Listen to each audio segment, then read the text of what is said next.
Okay, let's dive right in.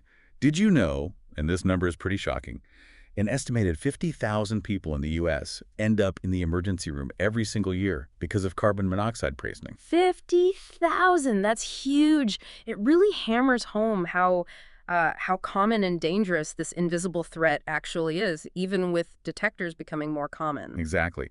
So today we're doing a deep dive into carbon monoxide, or CO. What exactly is it? Right. So at its most basic, CO is this gas. You can't see it, you can't smell it, you can't taste it, nothing. It gets produced when fuels don't burn completely. Fuels like gasoline, natural Yeah. gas, wood, charcoal. All of those, yeah. Propane, kerosene, anything that burns. Think about Yeah. common sources, furnaces, stoves, maybe a water heater, fireplaces, certainly. Running cars, right. Running cars, generators, even grills if they're not vented properly. Absolutely. Anywhere you've got combustion happening without enough oxygen, basically, Yeah. CO can be a byproduct. Got it.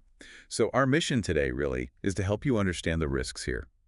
How CO messes with your body, what treatment looks like, and maybe most importantly, how to keep yourself and, your loved ones safe. That's the plan. This is crucial stuff, whether you're managing a home, looking after family, or just want to stay informed and safe. It affects everyone. So how does this gas, this invisible thing, actually cause harm? What's it doing inside us? Okay, this is the critical part. When you breathe CO in, it gets into your bloodstream, and its target. That's hemoglobin. Hemoglobin. That's the protein in red blood cells carrying oxygen. Precisely. It's supposed to ferry oxygen from your lungs to everywhere else, your brain, your heart, all your tissues. But CO is, well, it's aggressive. How so? It binds to that hemoglobin, something like 200 to 250 times more strongly than oxygen can. Whoa, 200 times. Yeah. Think of it like oxygen is waiting for its spot on the bus, but CO just shoves it aside and grabs the seat permanently. Once it's latched on, it forms carboxyhemoglobin. And that carboxy, whatever, it can't carry oxygen anymore. Exactly. That part of your blood is now useless for oxygen transport. It's effectively suffocating your body from the inside, starving your organs. Terrifying. Okay, so your body's being starved of oxygen. What does that actually feel like? What are the first signs? Well, because your brain and heart are so sensitive to oxygen loss, the symptoms often start there. Things like a headache is really common, feeling nauseous, maybe vomiting, dizziness, feeling really tired or confused. Some people get ringing in their ears. Huh. But wait, headache, nausea, fatigue? That sounds exactly like the flu. Or just being run down. That's the trap. That's the real danger here. These early symptoms are so nonspecific, they get mistaken for other things all the time. And what's tricky is the severity of those early signs doesn't always line up neatly with how much CO is actually in your system, especially at lower levels. So you could feel just a bit off, maybe a mild headache, even while a dangerous amount is building up. That's precisely the insidious nature of it. And with higher concentrations, or if you're exposed for longer, things can escalate very quickly. Loss of consciousness, collapse. Sometimes even death can happen before those milder symptoms really register or get bad. Wow. And kids, are they affected differently? Yeah, children tend to absorb CO more quickly than adults, although their bodies might clear it a bit faster too. But they're definitely vulnerable. And surviving an exposure. That isn't always the end of the story, is it? I read the source material mentioned potential long-term problems. Yes, absolutely. This is another really important point.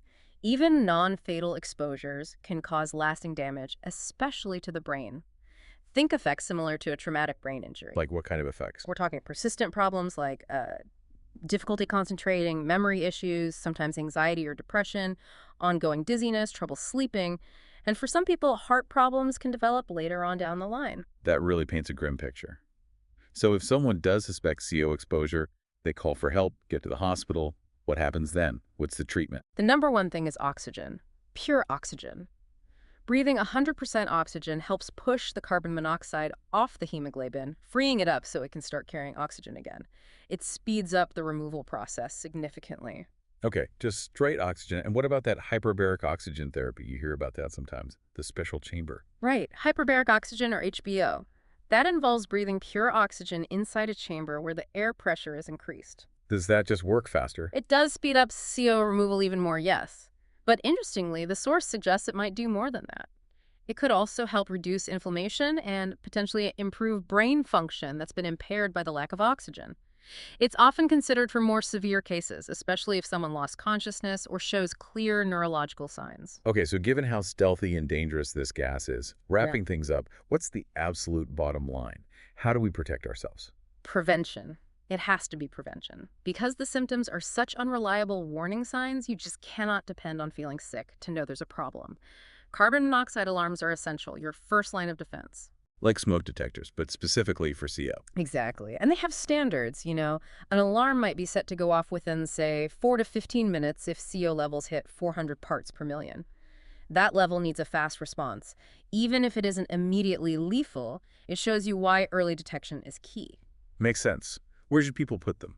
Ideally, you want one on every level of your home, Yes. and definitely place them near sleeping areas, outside bedrooms, but alarms are only part of it. Right, you also have to deal with the sources. Yes, you need to be really vigilant. Get any fuel-burning appliances, your furnace, water heater, stove, fireplace checked, maintained, and properly vented by a qualified technician every single year.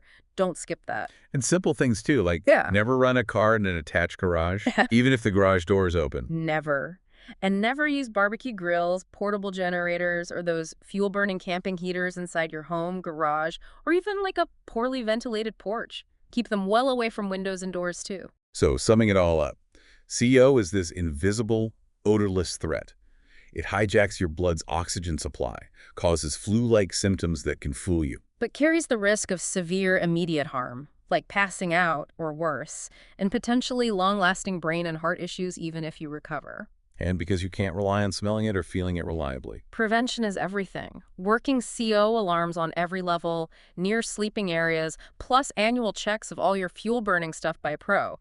Those are non-negotiable safeguards. The fact that 50,000 people still hit the ER yearly shows we can't let our guard down.